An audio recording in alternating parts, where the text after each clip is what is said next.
Economia, com Ivana Moreira. Ivana Moreira, bom dia. Bom dia. Tudo bem? Tudo bem. Você vai falar de juros mais uma vez? Mais uma vez. São boas as notícias, más as notícias. Bom, para o consumidor são boas sim. Pelo menos do lado dos juros. Sim. O Banco Central reconheceu oficialmente ontem que não há como manter a inflação no centro da meta prevista para o ano, que era de 4,5%. Inflação abaixo de 5% a gente só pode esperar para 2012. Para 2011, a estimativa mais otimista, que é a do governo, a estimativa oficial do Banco Central, é de 5,6% para esse ano.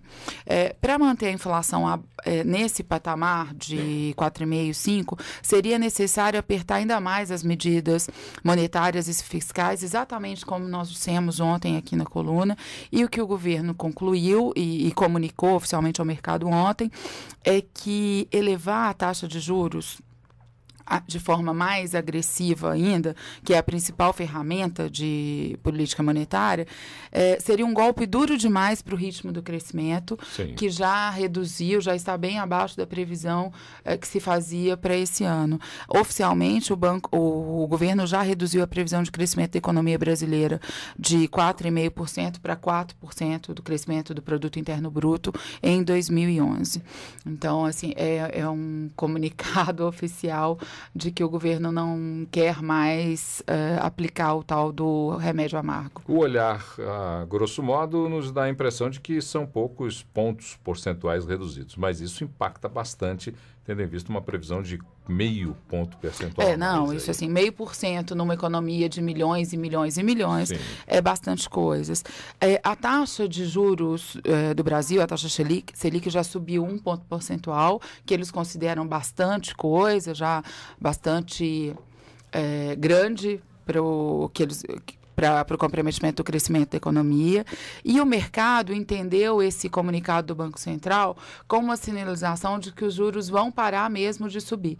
Hoje eles estão em 11,75%, que foi uma alta anunciada em março, e a expectativa do mercado é que o banco faça, ao longo de 2011, mais uma única alta de 0,25%, chegando a 12% ao ano a taxa Selic.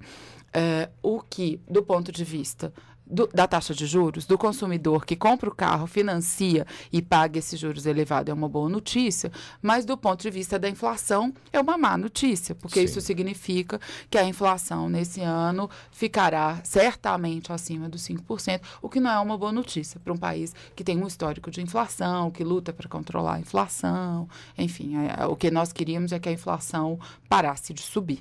E quando o Banco Central trabalha com esse foco fora da meta, o impacto para a atividade industrial, empresarial, de serviços, ela é muito grande, porque o empresário se programa para trabalhar com uma meta real, produzir.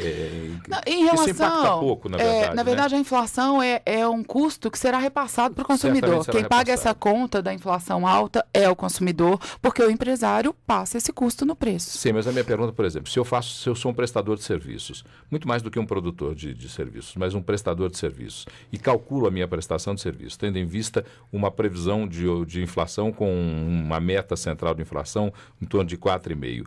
Isso impacta na hora que eu vou chegar lá na frente e fazer Você vai repassar para os seus... Eu vou repaginar para o meu consumidor. Se você não repassar o aumento de custos da sua matéria-prima, mesmo que ela seja também uma prestação de serviço, você vai ver a sua renda, a sua receita, seu rendimento cair. Isso é do mercado. A inflação é um custo, o aumento de custo é repassado para o preço. Então, desse ponto de vista, o impacto é de fato nos juros, na política monetária que será adotada, como é que isso impacta as medidas macroeconômicas. Hoje, mais cedo, quando eu falei que ia comentar sobre juros, você fez uma ironia comigo, dizendo que eu estava aparecendo o José Alencar, que falava sobre juros o tempo todo. E aí, numa justa homenagem ao ex-vice-presidente José Alencar, a gente precisa registrar que para os empresários mineiros A principal bandeira dele, defesa dos empresários mineiros, não foi apenas defender a queda dos juros, uma bandeira muito legítima e sempre defendida pelos empresários. A gente precisa lembrar que foi também o Zé Alencar que começou a levar a representatividade do empresariado mineiro para o cenário nacional, de volta ao cenário nacional. Até a gestão dele à frente da Federação das Indústrias de Minas Gerais, a FIENG, a entidade como representação do empresariado mineiro era muito pouco ouvida no debate das questões nacionais. Essa realidade começou a mudar desde a gestão dele na FIENG, foi perseguida pelos sucessores dele, o Stefan Salege, o Robson Andrade. Hoje a gente tem uma realidade muito diferente, porque a gente tem um mineiro presidindo a Confederação Nacional das Indústrias, estabelecendo aí o peso e a representatividade, o prestígio da indústria mineira no cenário nacional, um desejo dos empresários mineiros já há bastante tempo. Fazendo justiça histórica ao pioneirismo do agora falecido ex-vice-presidente da República e ex-presidente da FIENG, José Alencar. Ivana Moreira, bom dia. Voltamos amanhã para falar de economia. Até amanhã. Tchau.